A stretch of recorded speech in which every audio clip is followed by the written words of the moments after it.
മധുരം ചേർക്കാത്ത പാൽക്കൊഴുക്കട്ടയാണ് ഇന്നത്തെ സ്പെഷ്യൽ. തെക്കൻ കേരളത്തിലെ തിരുവനന്തപുരത്തിന്റെ സ്വന്തം ടേസ്റ്റ്.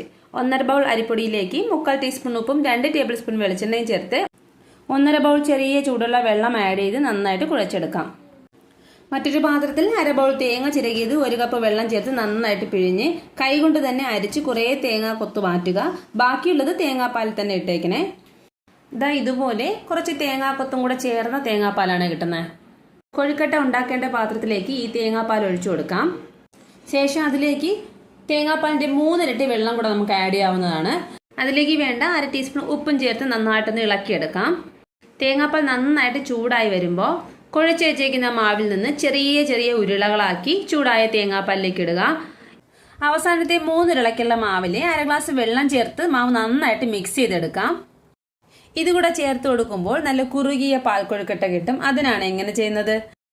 കൊഴുക്കട്ട പൊട്ടാതെ ഇടയ്ക്കൊക്കെ ഒന്ന് ഇളക്കി കൊടുക്കുകയും ചെയ്യണേ. 5-6 മിനിറ്റ് അടച്ചു വെച്ച് വേവിച്ചെടുക്കുമ്പോൾ അടിപൊളി ടേസ്റ്റിലെ പാൽക്കൊഴുക്കട്ട റെഡി ആയി കഴിഞ്ഞു. മധുരം ഒന്നും ചേർക്കാതെ നല്ല ടേസ്റ്റി ആയിട്ട് ഉണ്ടാക്കാൻ പറ്റുന്ന പാൽക്കൊഴുക്കട്ട എല്ലാവരും ട്രൈ ചെയ്ത് നോക്കണേ. താങ്ക്